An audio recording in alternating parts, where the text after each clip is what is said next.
I genuinely regret going to college at all right now. To be a DP, 100%, right? There's no real need to go to a college or even a film school at that. Anytime that you have a chance to work on set over sitting in the class, you gotta take it. Especially because right now the industry's in such a crazy spot. So whoever can make it cheapest and still have good profit margins is gonna win. And they were like the most scrappy, just like low budget stuff. Like, the rates were not anything notable at all, but they were huge artists.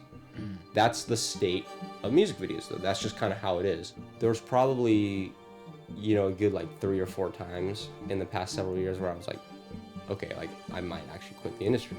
The day where you stop being optimistic is the day where you decide that you're going to stop working.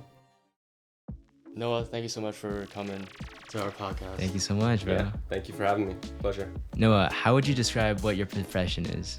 I'm a freelance cinematographer, and I also camera assist on the side. So those two things have kind of kept me busy the last 3 or 4 years or so professionally, and I work on a bunch of different stuff. So a lot of narrative, a lot of commercial. The past few years or so, I'd say, and some music videos every now and then. Try not to do too many music videos. Cool. Yeah. For better or for worse. How did you first get into filmmaking in general? I mean, there's not really anything else that I wanted to do seriously, like professionally. So I was making little short videos and stuff when I was like in first and second grade, So I was like, way back then, I was like, I knew that this is what I wanted to do. And I just kind of kept working towards it in a variety of ways. So elementary school, I would still like shoot stuff, if you could call it that. Yeah. And then high school is kind of when I really took it off to the next level, though. I would say I was really fortunate because I had my high school actually had a film program that we were kind of a part of. It was like a big network of a bunch of different schools in Orange County. And so I was part of that. Very, very fortunate because I know not a lot of people had that. And so we got to work with some industry cameras, and we just had like phenomenal instructors that would come in. We had a lot of competition, so we'd do like 24-hour music videos, right? So like, everybody in the class, it's like, okay, we're going to stay up for 24 hours, and all these schools get the same song. We're all in the same competition, and it's like, who can make the best music video? Like, who has the best story, whatever. Or like 48-hour thing. We had film festival. There was a lot of stuff. And in between then, my friends and I we'd make narratives. And I would say that was kind of the better part of my high school period. And then shortly before I graduated high school, I think, is when I started working on some college sets. So I remember I just like randomly DM'd one of my friends who, she was at Chapman at the time, or working with a lot of Chapman people. And I was like, hey, if you need a PA, cam PA, whatever, right? Second AC, let me know. And it just was like, oh, we could use second AC. DP just said we could use second AC. And so that's when I started hopping on some of the Chapman sets, some of the college sets. That was like my first experience into like I guess like somewhat real, legitimate sets, where we were still shooting on, Reds and, actual cinema cameras. And we had a decent grip package, line package for the time, for what it was. So that was kind of my first break into actually working on set. And then since then, it's kind of, rest is history. Just been working on a wide variety of things. Yeah, awesome. Dude, we had so many people from Film Ed on the show. Yeah. And you guys are all incredibly talented. I mean, that's basically like a film high school, if you think about it, like that program. Really Yeah, like, it is. Mm-hmm. It really gets you ahead of like most of the people like outside of that program, which is, I think it's such a cool program. But you went to a film high school, but you didn't go down the traditional like film college path. What kind of like made you decide to not pursue like these other schools, and what ultimately do you think you take away now that you're done with college? Yeah, I have a pretty strong opinion, I guess, about school, like especially film school, but kind of college in general. So I would have said like a few years ago, I've always been like a decent student, like always got like good grades and stuff. But it was kind of like during high school where, you guys know the pressure starts building up, like, it's like, okay, college apps are coming up, all this, that. And I kind of had this like assumption, I don't know what you call it, that, I didn't really need to go to school. I didn't really need to go to college, right? And that was something that, of all people, was actually my dad told me many years before that. He said, this is not like, your profession is not a job where you need like specialized schooling, right? If you want to be a doctor, it's like, and then imagine if I was like, I want to be a doctor, and I said to you guys like, but I'm not gonna go to college, right? Like you'd be like, yeah, right, that's, it's you'd laugh. But to be a DP, 100%, right? There's no real need to go to a college or even a film school at that. But I was kind of assuming things at the time, and I was like, this is not a big deal. So I didn't really put in some of the effort that a lot of other people, was so like, I gotta write all my essays and the SAT and all that. And it was just like, I was like, you guys are worrying about nothing, right? And I would say, I don't know how I knew, but even back then I knew that the school that you ended up going to was relatively inconsequential in terms of the course of your life, at least in this industry, right? Maybe other industries I'm completely wrong, I don't know. But it was kind of during that time when I started working on set a lot in my later, maybe junior, really senior year of high school, where I started to kind of see and connect the dots, like, oh, school's kind of getting in the way. And I think I actually remember, like, I had like a math final or something. It was like one of the last days of school. And it, like, if I didn't do it, I wouldn't pass the class, right? I wouldn't graduate. But I was like, I got the offer to go on set. I remember that day. And I was like, I should just not even go to this math final. Like, I should just go on set, because I just knew that it was not productive for me to, sit in a class and it's like, what is this going to do for the connections or the experience, right, that I would gain, as opposed to like if I hopped on set, wasn't paid at the time, it was like, just a passion project or a little small music video, but it didn't really matter to me at the time. I wasn't even thinking about money all that much at the time. So it was really about learning as much as you can, get as much experience as you can. And I just knew that school was kind of getting in the way. But I went to that math final. I graduated high school, thank God. And when I started college in the fall that year later, I just had like, it was just one of like the worst things. I was just like, you're just going through a lot of classes that, to me at least, didn't make sense. Like, it was kind of like, why are we focusing on this curriculum, right? When this would, I know that had I learned, if I had taken these classes or did this, that would be much better for my own personal growth or career growth, whatever it is. And yeah, that was kind of where I really it didn't sit well with me, that there was like other people that was kind of dictating my learning, essentially. So I would just, I would just like never go to class. It's just like whenever there were jobs that would come up or whatever, always just, of course I'm going to take that, right? Because it didn't matter to me. I knew that it didn't matter.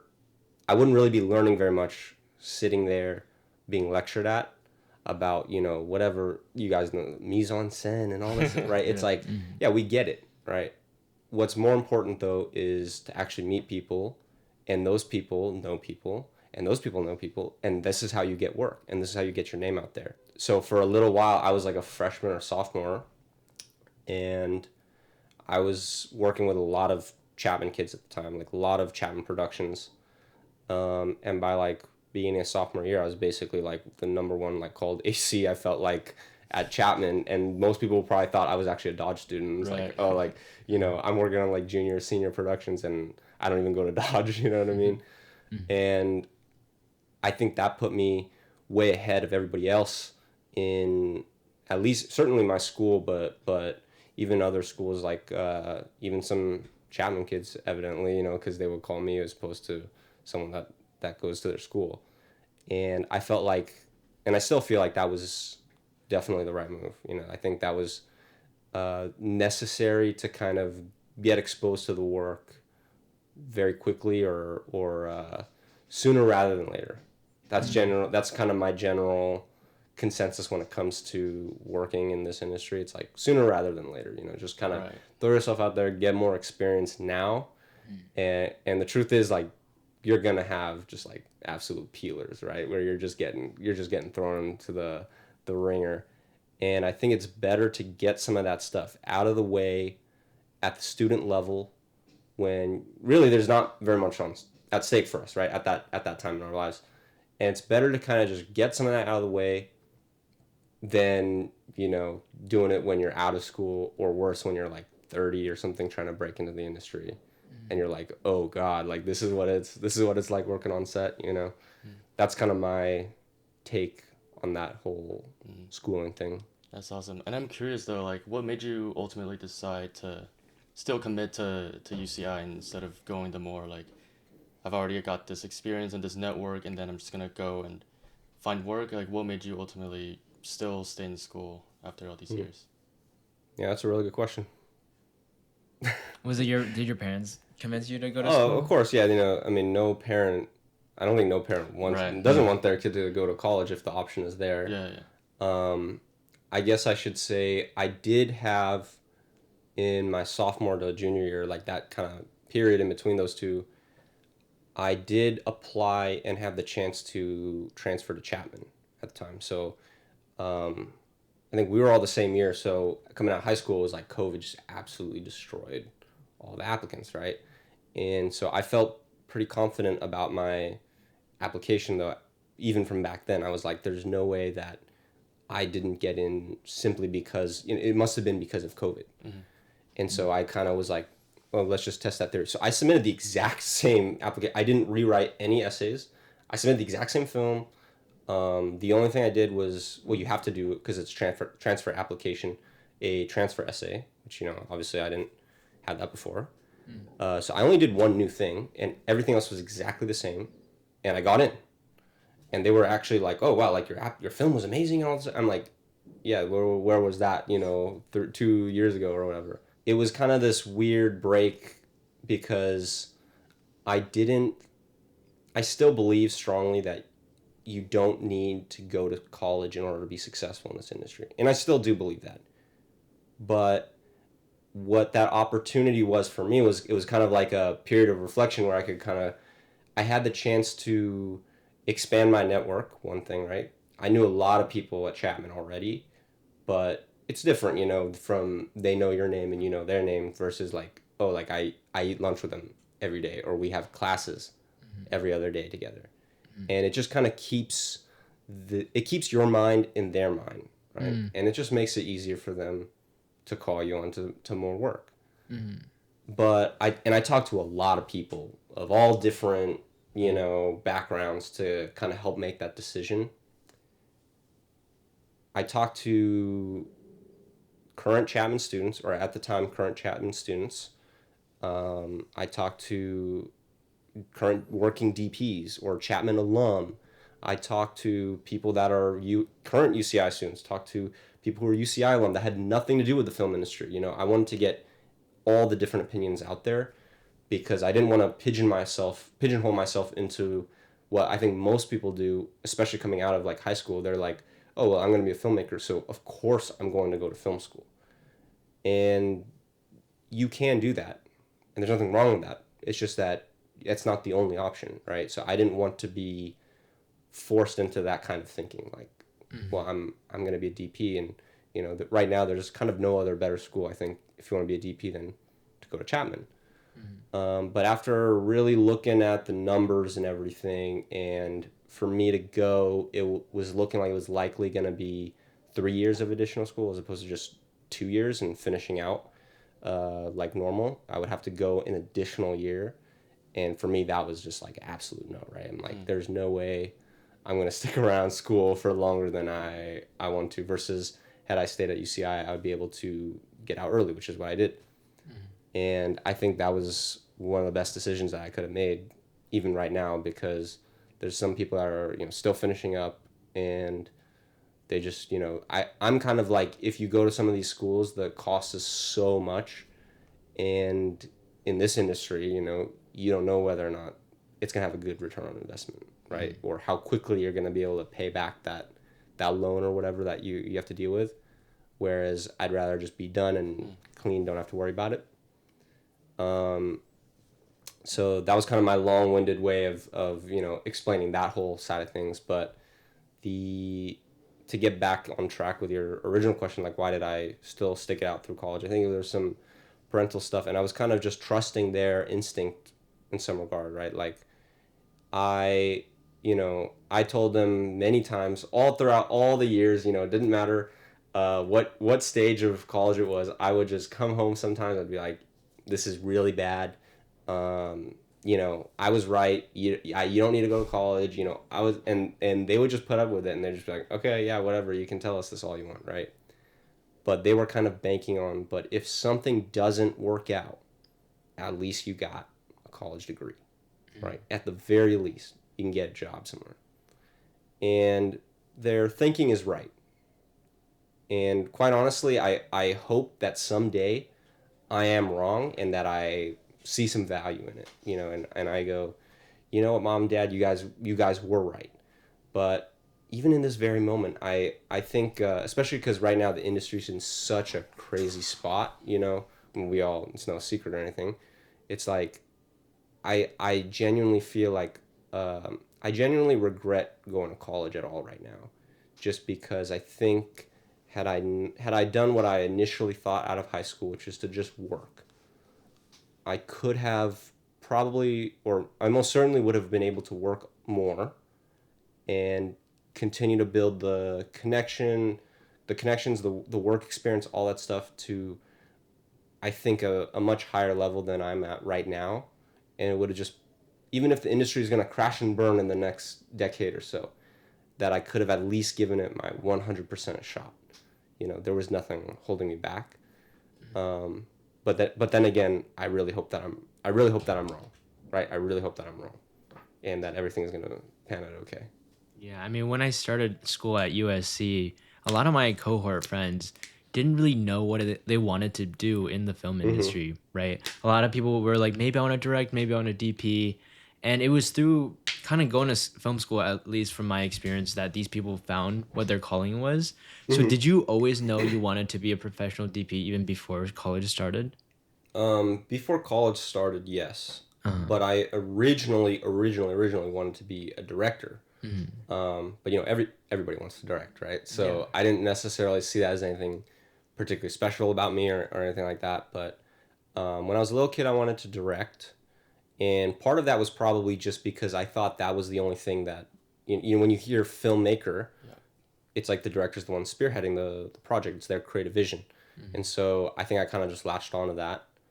But especially during high school, I kind of, you're kind of forced to, especially when it's just you and a camera, you got to learn how to use the camera. And I've always liked tech and stuff with screens, all that stuff. So it's easy to nerd out about, this stuff and cameras and lenses and all that stuff. So I think that was kind of what really kickstarted the DP kind of path. And by the time, I was at the end of high school, I was for sure that I wanted to DP. That's sick. And that didn't change throughout college at all. Like it made it more stronger. Yes. I knew that it was going to be, getting a taste of the industry in college just from working freelance, I definitely I definitely understood a little bit more that it's not just like you call yourself a DP and you can just become a DP, right? There's obviously your skills involved in your network and a bit of luck like everything, but also the industry's so competitive, right? Especially these days, like it's hard to DP if you're not like an owner operator. And that those are things that I didn't know about. I couldn't even think about when I was in high school, right? And I committed to myself to being a DP. Those are just things that you kind of pick up along the way, though. But Right. I don't think there was anything that discouraged me, like, oh no, I should go back to directing, or like, what if I tried sound, or there was. I don't think there was any. Yeah, I don't think there was any moment really quite like that. I'm curious though, like around the point where you had to decide, like, do I stay at UCI or do I, go to Chapman and stay another year in school? You're already like freelancing and hopping on set a lot, like, Hmm. and how do you go about deciding when to commit, like which set to commit? Because I feel like you must get a lot of like either offers or just people asking if you can help out on their Mm-hmm. sets. How do you go about saying yes to certain sets and no to others? That's a really good question, because I think that's something that we're gonna have to deal with for, hopefully the rest of our lives, right? And somehow, I don't know how this works, but everybody finds ways to shoot on the exact same day. So you've already booked something, this producer's already texted you and you said, "Yeah, I've locked it in, those dates are on hold for you, we got the rate all set up." And then somebody else a couple days later somehow has a production that's on the exact same days, right? So I don't even know how that's possible, but um, I think during that time, my phone was just like, it was just like every week was like new people, right? And the problem that I would run into there was, same days, different rates, different jobs entirely, and and school on top of that too. So it just makes it, twice as hard dealing with all that stuff.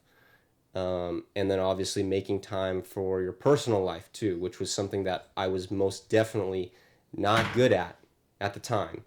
And I put off a lot of my personal life during those first couple of years at school, where it was just like we just got to work, like 24/7, we just got to work. And so when it comes to like choosing the jobs and kind of balancing everything, well, the clear cut, answer would be look at the rate first, right? Just, that's not the pretty answer. It's not the like romantic answer or anything, but let's just look at the rates. Like if this one pays better, let's say you have an offer for like, 500 for 12, or you have 500 for 10, like you should probably take the 500 for 10, or you should take the 750 for 10 over the 500 for 12, right? I mean, but obviously it's not quite that simple. And there were plenty of times where I would choose the 500 for 12 over the 750 for 10, right? Especially early on, I looked less at the money and how much money would I be making, all this stuff, right? Especially when you're in school and you kind of have the safety net of your parents. Like I was still paying all the bills and stuff where I was living, but once you split it with roommates, it's not too bad. You could work a few jobs a month, and even if they're lower rate, it might be okay. But I think what I was more so focused on was the long term gains that particular job could get me.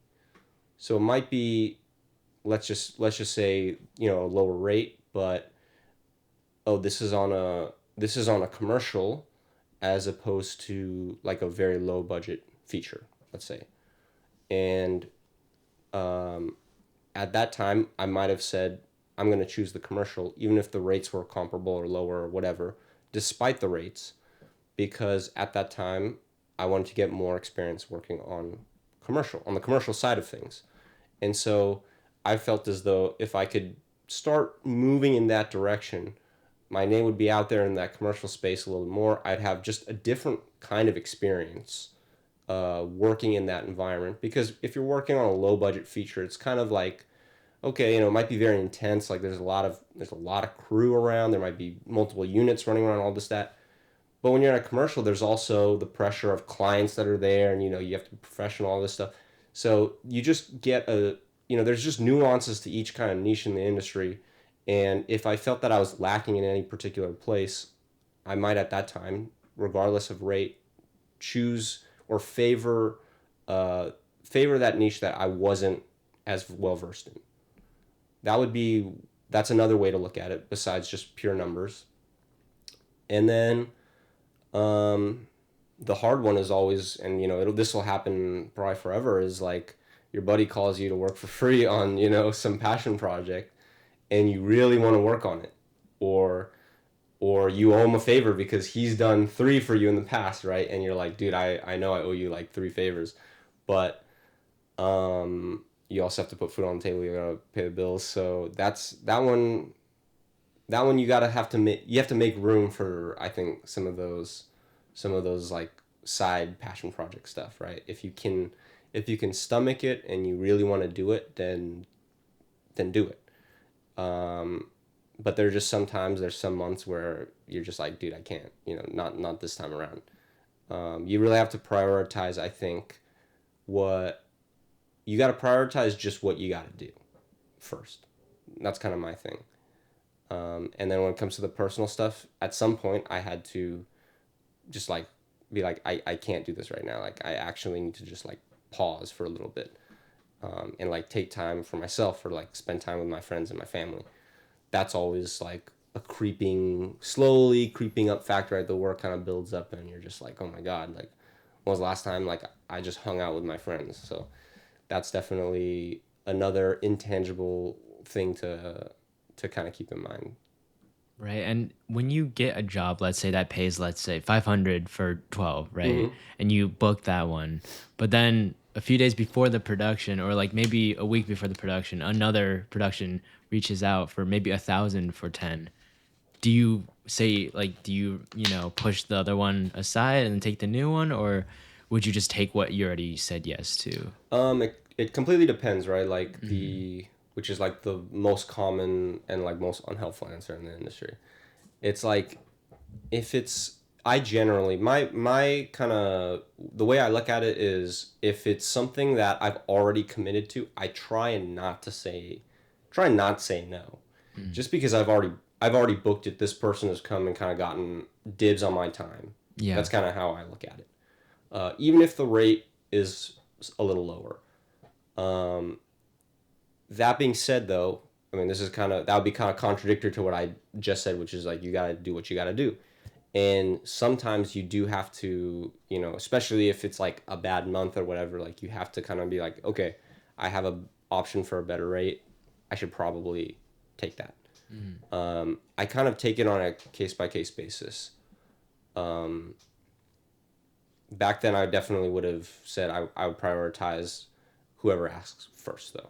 Right. Do you feel like if you did, let's say it was a bad month and you take the new job, like it would kind of like, are you scared it'll ruin your relationship with the first guy you kind of agreed to and then said no again? Yeah, that was the main fear. Mm-hmm. Um, that was like a big fear where you don't want to say, I mean, even just saying no for personal reasons, right? Like, I'm busy this weekend with family, or I'm sick or whatever, right?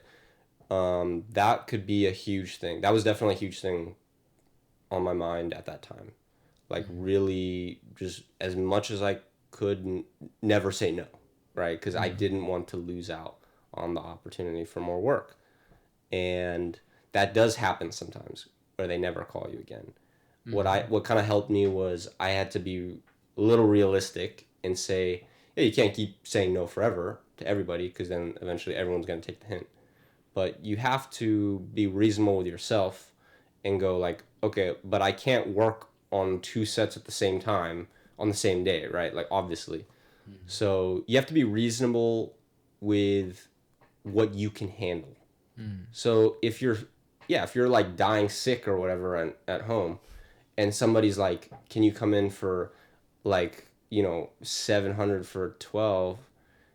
Maybe you don't say yes, right? But I mean, there were times where I would say yes in those kinds of situations, right? Mm-hmm. The other thing is if it's a reliable contact, if it's someone that keeps on calling you back, then maybe saying no because you just have to once or twice is not that big of a deal, you know? Mm-hmm. You kind of I was taking it to the extreme where it's like as soon as I say no once, that person's never gonna call me again, and I'm never gonna get any work from anybody ever again, right? Yeah. And even if that, but you have to be realistic. Even if that person goes, okay, he wasn't available this time, and they don't call you back again, there's gonna be somebody else that calls you back in. Okay, right? So it's not as much of a catastrophe as I used to make it out to be. Mm. Um, but definitely don't say no too many times, right? Because you're just shooting yourself in the foot. Mm. Going off of that, I'm curious. You've been working on so many commercials, music videos, student films of so many different scales. I think the Hmm. first time we met was actually on Justin's Yeah, 310. I I think think you so. were Yeah, either gaffer or grip or I something. think I was gaffing that one. That's Yeah. right. Yeah. So like, how do you? What is like the biggest difference between a well-run set and a set that you would just go, yeah, I'm getting paid and everything, but I don't really feel connected with the space here, something's off. So like, how do you tell a good set from a bad set, and how do you navigate? Say like one person reaches out for this one gig, wasn't the best experience. Would you go back, and how do you tell the difference? The way you can tell the difference is kind of, again, based on money. Really sucks to say, but that is kind of the truth. Like, if somebody says, I have a short narrative that you could work on, and let's say it's 200 a day, right? Which is below minimum wage, by the way, assuming a 12-hour day. I would be like, that's not great, right? If you have a different job that comes in and says, this is a commercial for, say, Amazon, just as an example, and we can pay you 800 a day, right? 800 for 10, let's say.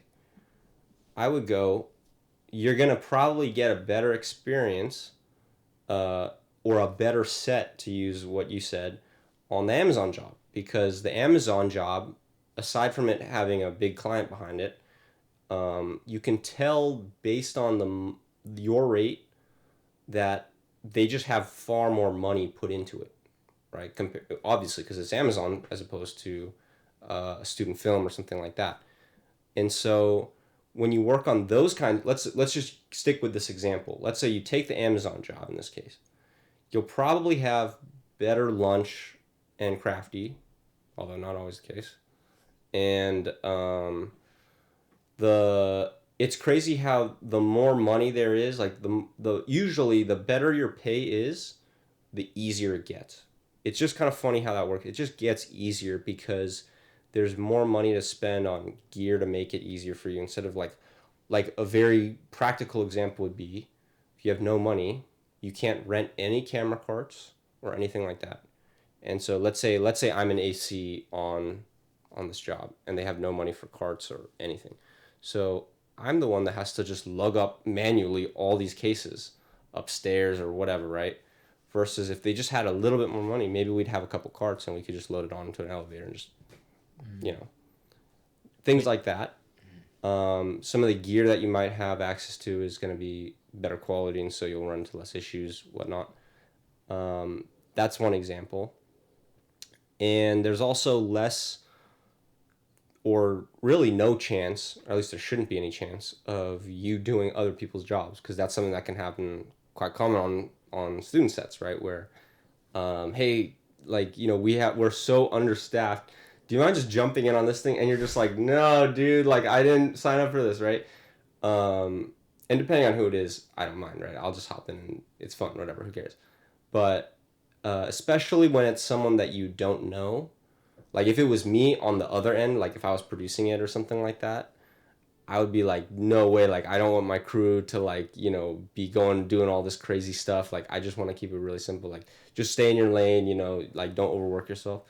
But that's hard to do when, we'll take the other example now. Let's say you take the really low paying student narrative.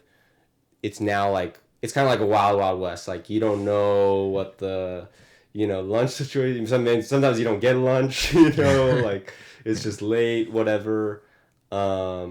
Crazy drives for sure. Especially like if you're an OC and stuff, there's so many people where we're just making the crazy drive all the time, especially out of school, right out of school or during school. It's just like, everyone's like, oh yeah, it's not a big deal. Like we're just going to go to like whatever, Sherman Oaks or like Santa Clarita, and you're just like, dude, what? You got to do like a 3-hour drive, one way, and then you got to drive back home, right? No lodging. Lodging is another thing. If they're low budget, right? They may be like, oh yeah, we're not going to pay for like a hotel or anything, and you're just like, oh no, I got to drive every single night. Your quality of life, really, it can all be summed up in your quality of life on set, and by extension, like offset, is just increased when there's more money, because they can just provide better amenities. They can if you ask, they might be able to provide extra things, and on top of that, your wallet's a little bit fuller at the end of the day. But those are kind of the things that I would say. I think that's what you meant in terms of better or worse. If there's something else you want me to talk about, I'm happy to talk about that too. Yeah, just going off of that, like, so much of DPing is working with the director and also just different Mm-hmm. departments. So on the collaboration part, that's I guess somewhat separate from money. Although if it's an Amazon commercial, I'm assuming everyone on set is like super professional. Right. They're really experienced. But Sure. forgetting all that, like what do you think is from a DP's perspective, like what makes a set run well, and how can that set then support your work so that Mm. you can get the most out of your team and your camera and your lighting? I think from a DP's perspective, if I want to make the whole thing run well, if I want to make the day go right, it starts with not peeling your team. That's the number one thing that I always think of whenever I'm working. Um, I just don't want to call on people and just like just run them through the ringer, right? Because especially at a student level, that happens all the time. Happens all the time. I have many stories about how I've been put through the ringer, right? And like no pay, just like, oh yeah, dude, like I'll totally hop on as like this passion project, whatever. Or if there is a rate, it's like very low. And these DPs will just run right through you because I don't think most of them are really thinking of their team in that way. For me, it's like, let's say I'm shooting someone's passion project and I have everybody hop on that I want. No one is getting paid. So I know that 100% of those people are literally only coming on because it's me, because I'm shooting it. And so the last thing that I want to do as like kind of the person spearheading all the cinematography departments is to now say, okay, like I want you to like set up all this stuff. Oh, just kidding. We're never going to use any of it. And then, like just, hire two people to have like a full grip truck that they have to manage. And you're just like, oh my God, if you're on the receiving end of it, you're like, oh my God, what is this guy doing? And what that causes to happen is your team is now incredibly stressed and they're pissed off and they're tired. And so when they show up the next day, they don't want to work as hard. And what does that mean? That means that the quality of your image will probably suffer. Even though you had great overhead plans, even though your gear list was perfect, everything was all set up on your end, you're still not the one that's actually putting that unit up or pulling focus or slating or giving talent marks. So you need those people to feel good about being on set with you. And that's how they get their best work done. I think some people, yeah, it's funny. Like I actually read this thing online a while back. It was this director, I guess, who made his very first feature, and it was getting like a lot of recognition in the festivals, all this stuff. And he was saying like, this is great, but there's just something that it feels off to me. Like even though we're getting all this recognition, um, I just didn't really enjoy the experience because it felt like everybody there was just there to get a paycheck, right? And I literally like laughed out loud, like no one else was in the house. I just like started laughing because I was kind of like, this guy isn't thinking from the perspective of the the crew that's working for his film, right? For him as the director, that film is the passion. It's his passion project. But for the guy that's PAing or the key grip, it's not his passion project, right? He's just either collecting a rate or he is using it to get experience, network, whatever, right? Could be a million reasons. But it's almost certainly not his passion project. And who knows if he even read the script? Probably not. So how would it be his passion project, Mm-hmm. right? So what people mistake is, I think, if you want to do great work, you can't get. It's not about getting people like really passionate about the script all the time. If it's a narrative, it can be. Somebody said, "Hey, would you be down to PA on, Star Wars, like the new Star Wars or Avengers movie?" I'd be like, "Of course, right? Just drop everything, of course, right? I don't care that I'm just gonna be like picking tape up off the floor."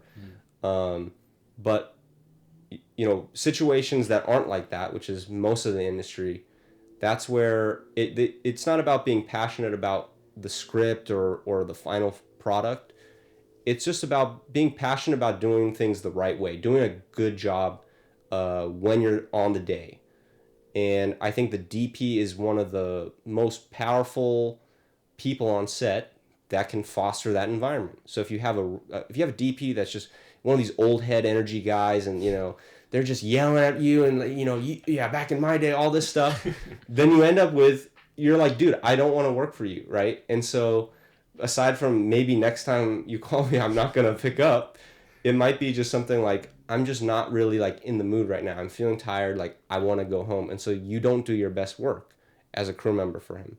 But if there's a DP that is, don't get me wrong, they still do quality work. They still want their team to work hard, but he's done things and he has kind of all his ducks in a row where things are easy for the team, or as easy as they can be, and he's not making ridiculous requests. And the attitude, which is the main thing, I think, the attitude that they bring on set is positive, then it's just like, by nature, everybody else working underneath him is going to want to do their best work. That's how you do excellent quality work.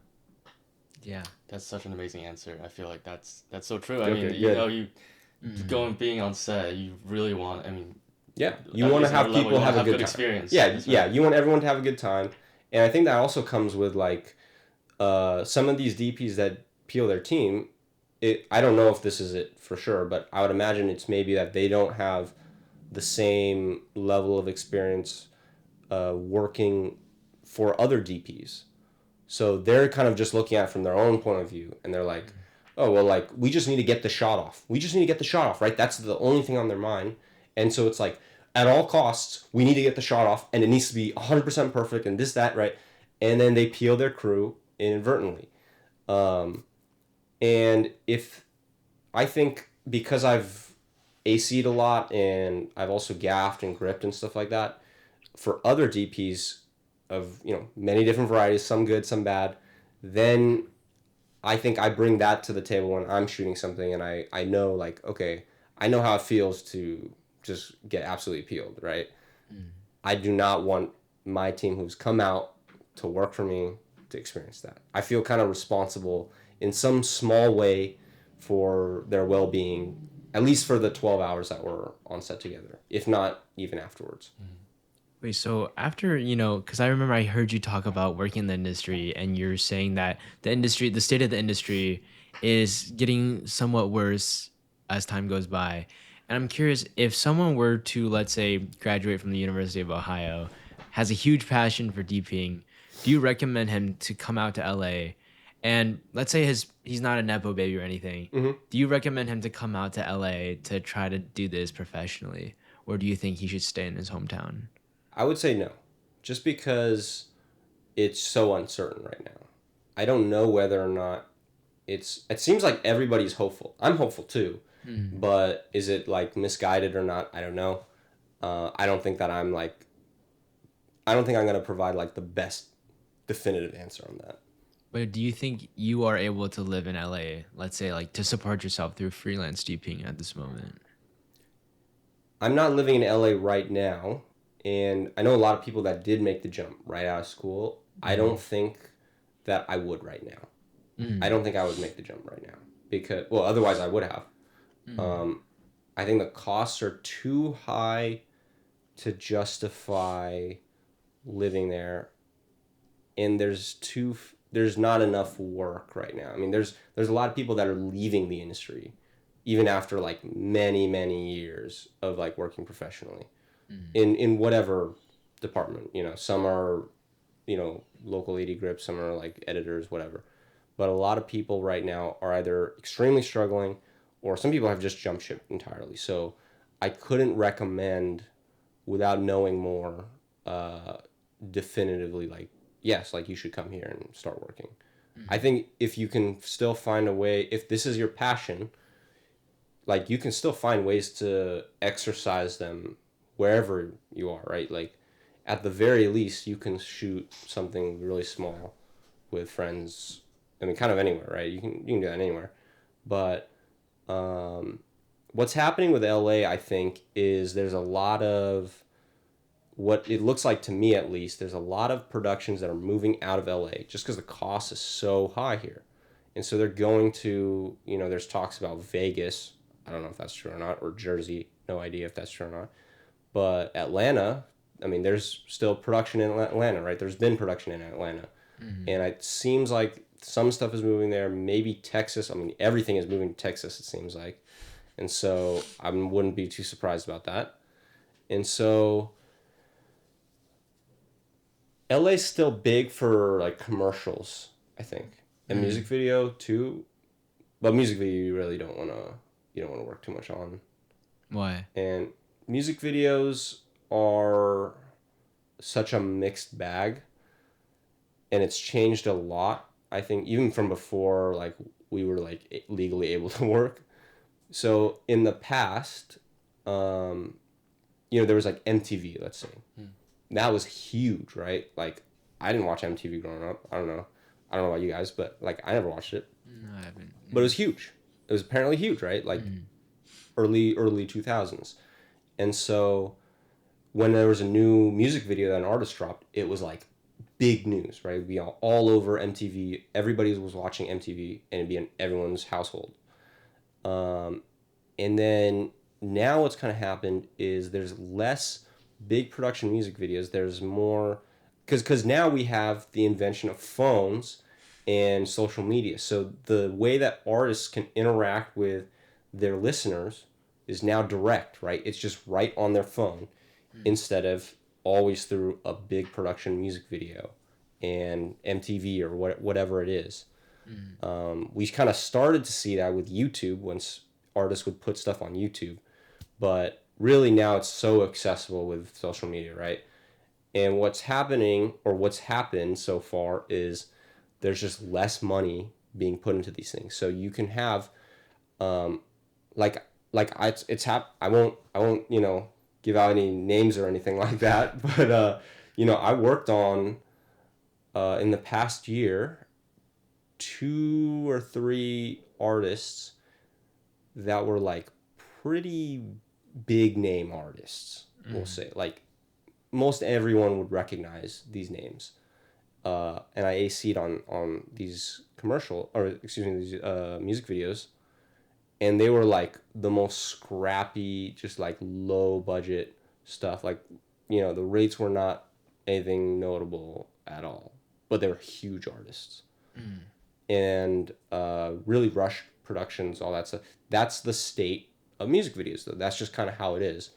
Really, it's like narrative is such like a volatile thing in its own right, but music videos is almost like it's really like 60-40. I feel like on how much you're gonna get peeled. It's 60% you're probably gonna get peeled on something. 40% you might be okay, but the rates are usually not very good, and it's such a mixed bag. That's what I would say. Would you want to because you were talking about how a lot of people are leaving LA to Texas and other places. Would you want to leave or California at least, or do you think California is still like the best place as a DP? Right now, I still feel like it's the best place. In terms of like would I want to move, you mean at all? I'm still, I don't really know. It's such like a complicated thing to wrap my head around because there's obviously not just the industry considerations. I think if you asked me 3 or 4 years ago, I would have been like 100%. Like I don't care where it is. I don't care if Hollywood moved to London or something like that. Like I would 100% like hop on the next flight to London, right? But I think just it's kind of a naive answer, and so you live a little bit more and you realize there's so many other factors to where we choose to live, right? And it's not just your work. Although that's a huge one because a lot of people will move their entire family to go live in a different state or whatever because they got a different job there. Yeah. And sometimes that's the right answer, but sometimes you can't let your work just dictate every single thing in your life. I guess that's the short way to put it. Going off of like you mentioned how formats are changing, the way that we consume media is changing, YouTube, phones, and everything. I'm sure you're familiar with this to some extent, but right now there's like a new way of telling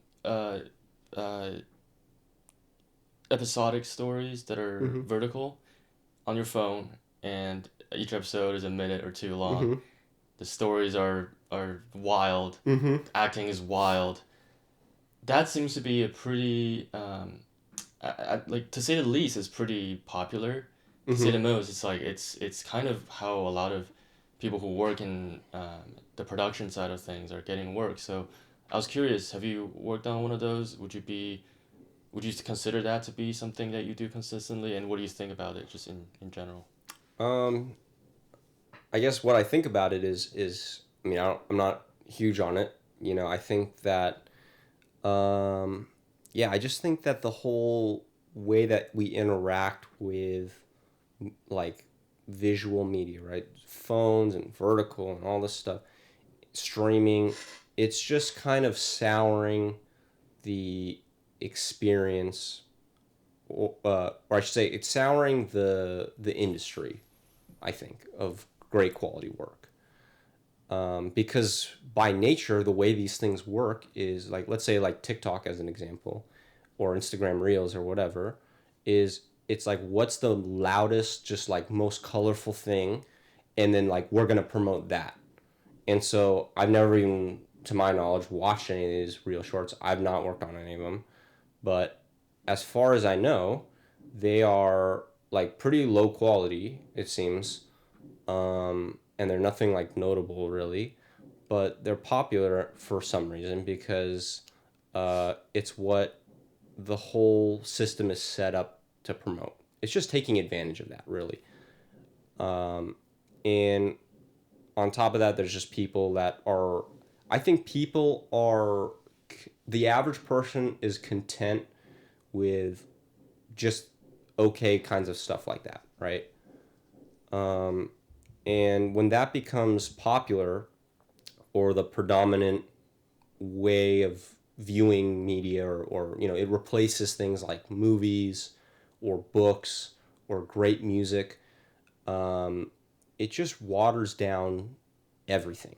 Before, if you wanted to make a song, you had to somehow get recognition. You had to have insane talent and get lucky enough to get recognition by like a record label or promoter. I don't know how that stuff works. Something like that.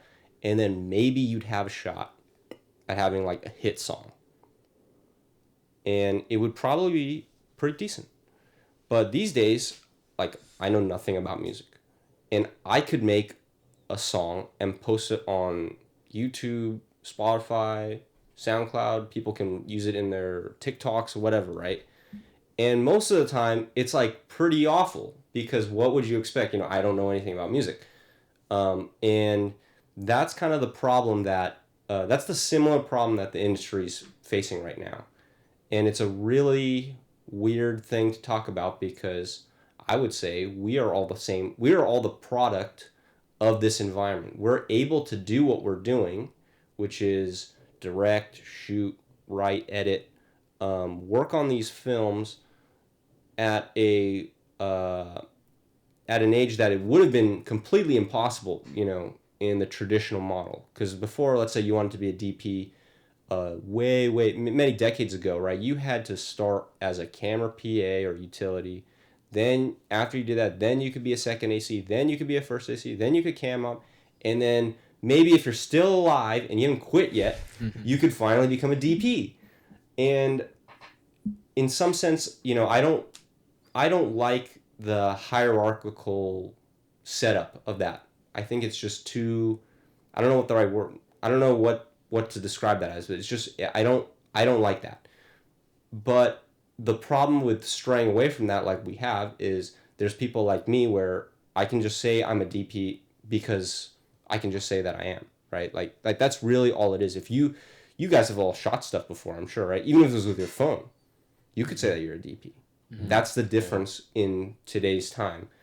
Everything is so much more accessible. I mean, you can rent Alexa Minis for like under $200 a day, right? Or for like $250 a day, something really cheap. That would have been completely unheard of back then. You had to have millions of dollars in order to even make small little productions. And so in one sense, it's great because it's accessible and you get lower budget films, but they have amazing stories to tell. Like, look at Marriage Story. That's like the classic example that everyone brings up, is like Marriage Story is not a big blockbuster film by any means, but it's a phenomenal film. I think I love that movie. Me too. Yeah. You know, it was a great film, but it was a Netflix movie. It's never gonna I don't think it would have been that successful a few decades prior, and it probably would not have even been able to be made a few decades prior. So it enables the accessibility of the industry, enables stuff like that to be made, which is great. Or even like Anora, right? Like Sean Baker's that's kind of his style, right? It's like very like low budget indie stuff, but it's telling real stories. Again, would not have been possible probably, or would have not gained a lot of traction. But the flip side of that is you have people that just anyone can call themselves DP, anyone can call themselves a musician or a writer or an artist in any way. And I think the problem with that is it just waters everything down. So the great people that they really have potential and could have risen to, the top level of their game, it gets watered down by all these people that are like, oh yeah, well, I'm also a director or I'm also a musician, I don't know if that answered your question. Yeah, absolutely. That's really insightful. I agree with all of your points as well. Like, just the format and everything is changing. Yeah. I mean, there is such a saturation of people getting into the industry now and, picking up their iPhones to become DPs and stuff. But you are still optimistic about, like, the future of your career, right? Sure.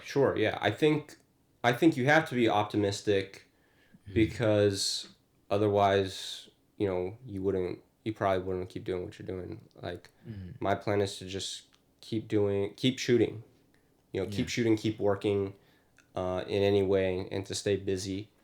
That's for sure. And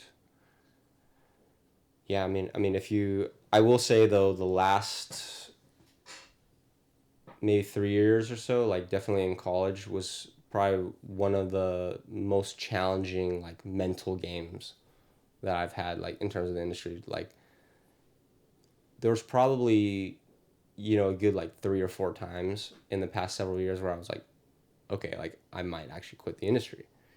But to your point, like you have to be optimistic, because I looked at each one of those times as like, oh my God, like is this really happening? Like did I really just work yesterday like that on this crazy set or whatever it is?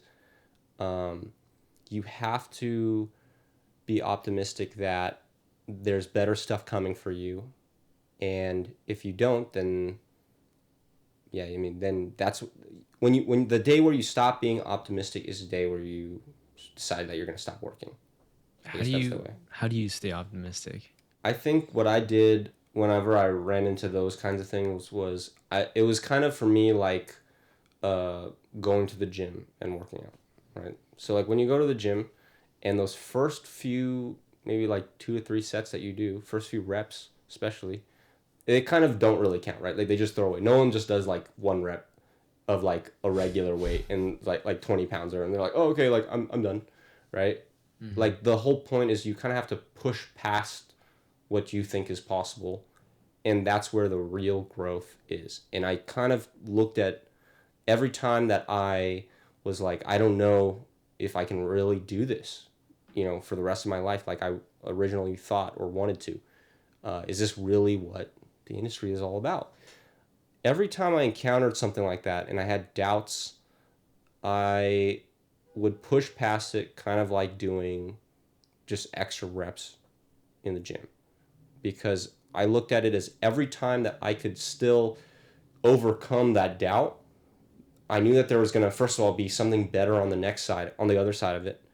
And each time you push past it, it's just reaffirming to yourself, like, oh, okay, like, no, I'm still going to stick with this. Like, this is why I'm doing it. Something will come along and it shows you this is why I'm still in the game. Talking about the future of the industry, right? Like, where do you see yourself in like 2 to 3 years? Or where do you hope to be in 2 to 3 years? I think in 2 to 3 years, I just want to be proud of my work. Like some people really care about, Oscars and this, that, and, recognition festivals, all this stuff. And I just never really put that high up on my priority list for whatever reason. I don't know why. but I feel like using those external things as a metric of your success is misguided, because they're just, I mean, look at, there's all this talk this year about these Oscar winners, right, or Oscar nominees, and they made like no money off of their films, right? Some of them probably are in debt, quite honestly. And so it's like, what do these Oscars really do for you? What do these festivals really do for you, right? Aside from it's cool. And it's fine to still want it if it's cool. Nothing wrong with it. But I just never really put it that high up on my list. I think what I say, when I say I just want to be proud of my work, it stems from a lot of the stuff that you shoot, especially in your early years, is like, you just feel like it's just really bad, right? It's just really bad. And sometimes, and quite honestly, it probably is really bad, right? Like, there's just like not very much budget put into it. Your knowledge and, your experience is so little that you can't make it something great. And so the problem that I would run into was, I would go on like Vimeo, let's say, or I'd pull up references from like a movie that I really like.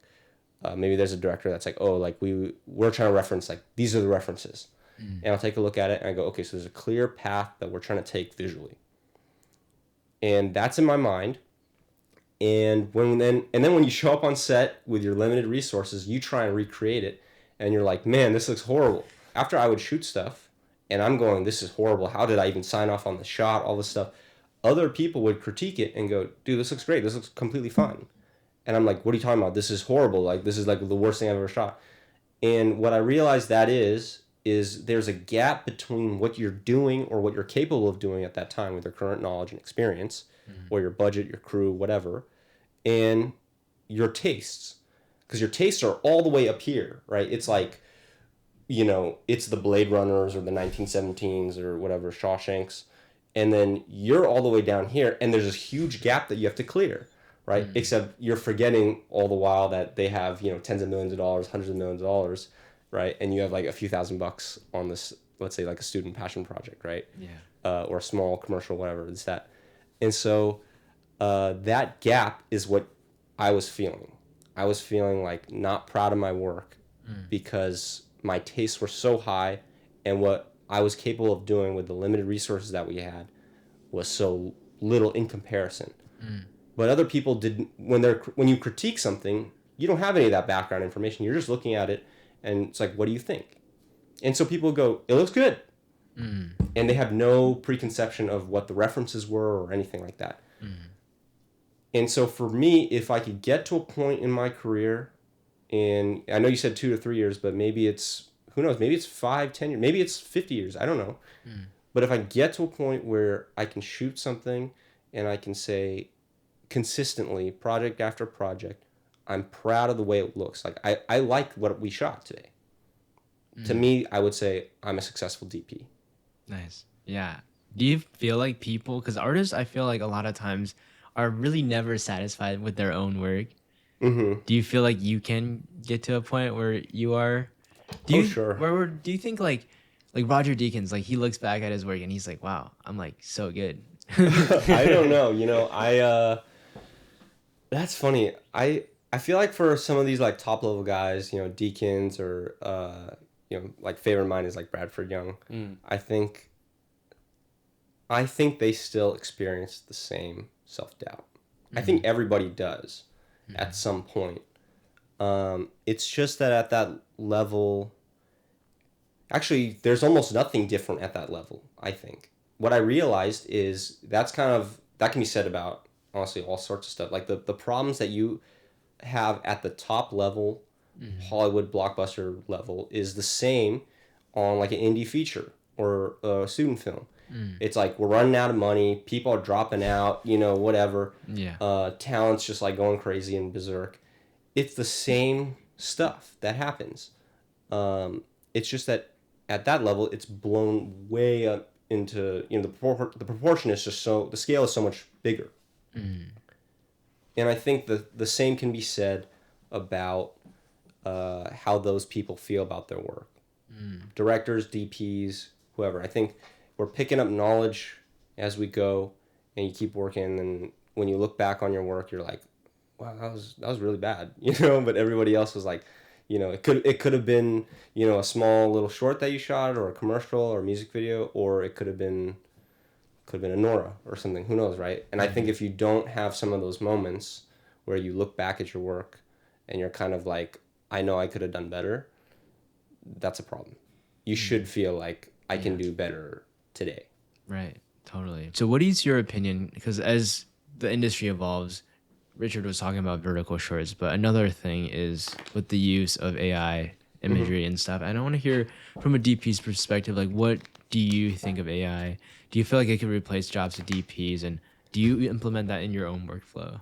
Well, right off rip, like I don't really use AI that much for anything. The problem that I'm seeing with AI is the development is just insanely fast, a little too fast, and I'm just worried about how it's going to be used. I don't actually know how it's going to, I mean, no one does. No one really knows how it's going to be used, but it looks like it's going in the direction of replacing people, Yeah. right? Right. That's really the only thing that could be, that everyone's kind of like, that's what's on everybody's mind right now, I think. Do you feel like you would try to use that in your workflow in the future? I don't know. I don't know. We'll see. I was gonna say no, but then I was like, well, maybe I would, and then I don't know. I don't have an answer to that. It's strange because there's a studio called Staircase Studios, and it's run by like apparently a bunch of pretty like well-renowned like industry veterans. And Is what Ben they're trying to Affleck do- involved in that? No, not that one. Okay, that's it's different. he used to be like a director or something. I'm not too sure, but what they're trying to do is they're buying scripts that are like on the blacklist. They're like really great scripts, and they're trying to make about 30 movies a year, each costing less than 500K to make, but they're striving for blockbuster level. I think I heard about this actually. Yeah. And what they're saying is like they're democratizing filmmaking. So there's a lot of different, you know, ethical dilemmas there. So I was wondering if you have a take on like, you know, the more ethical part of it, because what AI is really doing it is there's a whole Miyazaki thing like about 2 weeks ago where everyone just typed in prompts and they, you know, generated, you know, Studio Ghibli images. So like, what is is that just stealing? Is that ethical? Like, what do you think? The problem is, and this might sound a little naive, and maybe we'll look back on this in another 5 years and laugh at it, but I think the problem is that this whole thing is still an industry, it's still a business. And so everything is running on money. Right. So whoever can make it cheapest and still have good profit margins is going to win. And if this studio can successfully pull off, let's say, 30 films a year for $500,000 each, so very cheap, then, I mean, yeah, they and let's say a lot of people will bite on it. You know, you're going to get a lot of views. They can make a lot of money doing it. Then they just cut out the whole, you know, all the laundry list of, you know, talent costs, you know, your crew, the lunch for everybody, the crafty for everybody, locations, all that stuff would be gone. And you maybe only have to pay, let's say there's a director involved at this stage with AI. There's a director involved, and maybe there's a DP, maybe there's an editor or sound or whatever, right? Like just the key people.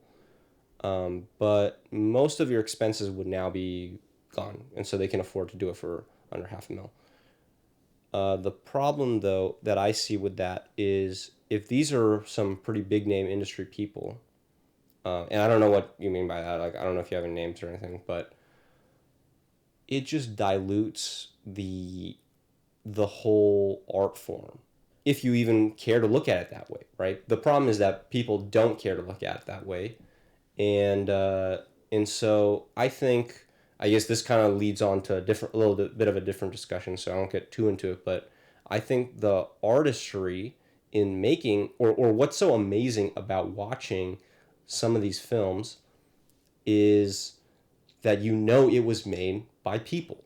That's kind of like the amazing factor of it, that there was a guy that wrote this film, and he had to think about all these different elements, and then there was a director that kind of made it happen, and there's a DP that had to organize and translate all of this so people could actually shoot the thing. And, you know, all of this stuff was put into place. There was a million fires that had to be put out, right, with locations, and, you know, could have been raining one of the days. Who knows, right? Whatever. Got chased out of location, security. We have no idea, right? But all these things have certainly happened on some of these movies. And so when you finally get to watch it in theaters, or you turn on Netflix on your TV at home and you get to watch it, that's part of the amazement of it. Just like how it's amazing when you watch a great violin player, let's say, in concert, and their eyes are closed and they're just completely. It's almost as if they're not even playing the notes. The notes just play themselves, right? That's the amazing part of watching like a master at their work. And when you use things like AI as only a means of like cost cutting, you lose some of the amazement.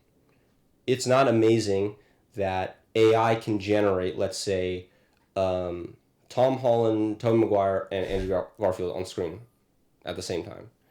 It is amazing when producers can convince, you know, Marvel and Sony, and convince the talent and all these people, like, we can make this film. And, you know, I'm not saying that No Way Home is like artistic or anything like that, right? I'm also not saying that it isn't, but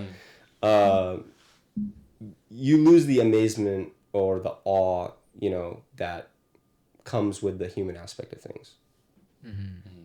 That's so true. I think incorporating like the actual human artistry into like the actual making of it could make a difference, but that's I feel like so beyond our control. Like we just have to like be just witness of like whatever happens next and just follow the tides. But I did have a quick thought experiment though. Mm-hmm. That's unrelated to AI.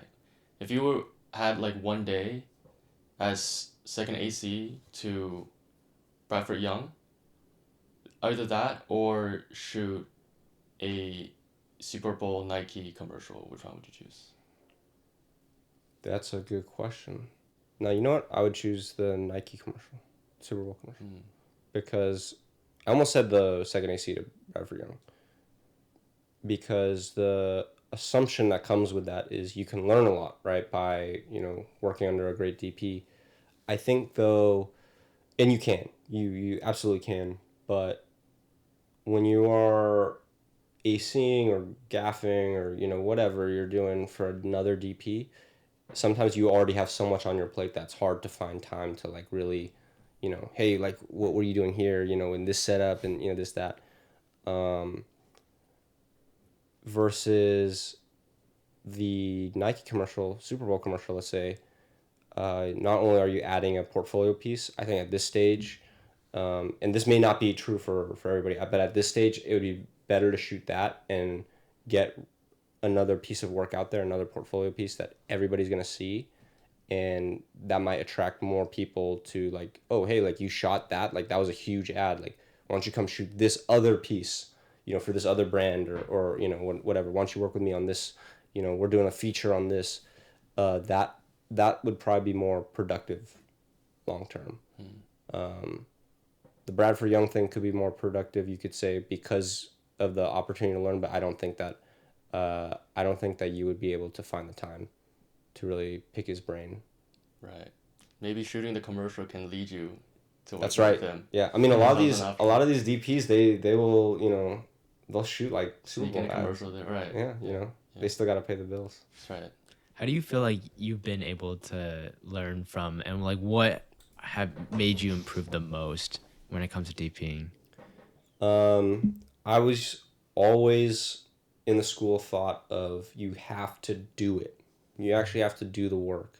So many people just like, they just show up to their like film school class and they think that they can learn how to DP just off of that, right? And in the past, I would have said there's no way. Anytime that you have a chance to work on set over sitting in the class, you gotta take it. Working under other DPs is also super valuable because you get to see. Let's say I gaff for 3 DPs. Let's say one's, you know, music video, one's a commercial, the other one's a short, and I get to now experiment and learn 3 different ways of lighting. each project's going to be different, and each DP is going to have a different method. So then I can choose what I like or what I don't like and consolidate them all, and then now I have more tools when I go shoot my next thing. Mm. But that I don't think that was the number one thing that increased my skill. Like at least not the single most important thing. You still have to shoot, but I think it's really having a great mentor. Mm. And a lot of people kind of forget about that. That, you know, people don't realize like how much having a great mentor can really boost your work. So, you know, a few years back, I had the chance to sit in on a class that one of my friends kind of just brought me in on. And this guy was just like, he's a, you know, commercial DP, and a lot of great work under his belt. And I was not even officially enrolled in the class. I showed up to every single class. Even though, you know, I had a late night on set before, didn't get any sleep, whatever, I would still show up no matter what, because I always knew that he was going to drop some crazy knowledge, and I had to be there. I felt like I was like losing out on huge gains if I did not show up to his class. And I just went there. I just learned. I would be that annoying kid that, like, before the classes even started, I already have like a handful of questions like that I got to ask. And eventually the semester ended, and I got him to critique a lot of, you know, old work and pick his brain on a lot of stuff. And at some point he asked me to AC for him, and so I still work with him to this day. He's actually a good friend of mine now, but he's kind of like a mentor figure to me. I would say this guy, and I think that was probably, that class for sure was the best class I'd ever taken, or I should say I didn't take it at all. That skyrocketed my skill set for sure, because I think what a great mentor does is you're able to, you know, you could learn all of this stuff on your own, right? So had I never taken this class, never met this guy, or worked for other DPs, whatever, you can still learn everything that you need to know about shooting by just doing it. But it might take 5 years, 10 years, 20 years, who knows? It could take your whole career to figure some of this stuff out. And what a great mentor can do is they've already gone through it, and they can consolidate, you know, a decade or two of information and experience into just one dude, and he just tells you all the stuff. And so you don't have to go through a million peelers or, you know, thousands of hours on set to learn the same lessons. You can kind of, as close as you can, you still need to work on set, but you can kind of at least somewhat pick up from where they left off. And I think that's what a great mentor will do. And that was probably the single-handedly most, you know, if I had to pick one thing, that would be the biggest jump. That thing that's led to the biggest jump. And then you just have to apply. So whatever I learned, I would just, on the next thing I would shoot, I'd like, okay, I have to apply it. Like, and afterwards I would break it down. I'd sit down and I'd look at like, okay, what do I not like? That'd be the first thing. Like, I kind of already have like some frames in mind that I'm like, I don't really like it. So like, let's start there. And I would sit at my computer and go like, okay, this is bad. Why is it bad? Or there'd be other ones where I'm like, okay, this one feels like okay. Like, what about this one is different from the other one? Having time to reflect on it too, and if you can have a mentor figure help you to reflect on it, because sometimes it's just like thoughts are all over the place, right? So someone to guide your thinking can also be helpful. That's huge too. A lot of people, they just shoot, and that's it. They move on to the next one. If you can do something and then reflect on it and analyze what you did well, what you didn't do well. Sometimes it's not even the image. Sometimes it's like, you know, was I talking enough with the director on set? You know, how was the collaboration? Was my team feeling good? That's something I always ask myself. If you can take time to do that, I think you'll get ahead of a lot of it. I think you'll get ahead of a lot of people. Totally. And also just a thing that just popped in my head was when you collaborate with a director, let's say on a narrative short film, and you guys are making the shot list, do you think it's better for the director to do it and you implement it, or do you think there's a world where you make the shot list with the director together? It totally depends. It depends on each director's style. So there's some directors where some directors, they just need their hand held a little bit, and that's totally fine. And some of them, they prefer to have the DP collaborate just because they're like, oh, like, I want to hear what you have to say. And then there's obviously other directors where they're just like, this is what we're going to do. Like, I already know that this is what it's going to be. And my job is to just be flexible, to be able to do either way. Right. I think that I generally prefer the director does the shot list, though, if that's what you're asking me. I think I'd rather have the director, let me see what the director comes up with, kind of a thing, and then I will do my best to interpret that faithfully. Right. That's kind of how I see the role of the DP. And also, you were talking about, sorry, going back to the mentor thing. How does someone who doesn't go to film school find a mentor? Through working, probably. Right. You don't have to get a mentor through school. Most people, I don't think they do get a mentor through school. They just go through their classes and that's it. If you are in school, though, you should try and see, is there anyone that's worth to be a mentor? You know, could be a professor, could be a student. Otherwise, the only way I could think of, you know, realistically it happening would be work a lot. And if you see someone that's kind of where you want to be and, you know, they're cool to, you know, they want to, you have to see it, they want to actually teach you and they want you to learn, then I would latch onto that. I would try and find ways to, you know, learn as much as possible. Yeah. Sweet. And Noah, I have a more theoretical question for you again.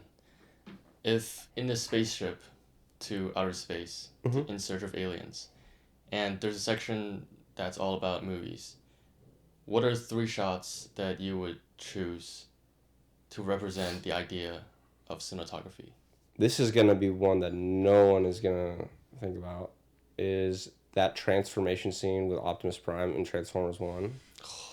And I only say that because that captures, like, I think, to me, like, Transformers 1 is, like, the epitome of, like, great blockbuster cinema. Absolutely. So that would be the first thing. And then maybe something from Beautiful Boy. Just because they have like a lot of great, just like just the conversation scenes in there are just really well done. I can't think of anything in particular, but something from there probably. And then just because I have to throw in my favorite, I would probably put like maybe the ending shot of Whiplash, just like the close up on his eyes, something like that. Yeah. Nice.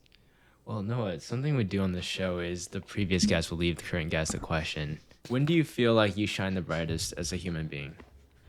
I think one of the best things that you can experience as a human being is watching it doesn't matter what it is or who it is, but just watching someone who's at the top of their game just absolutely crush it. It could be, you know, a NBA player. Just they can't not score. They can't miss. And you don't have to know anything about basketball. I know nothing about basketball. I don't even watch basketball, right?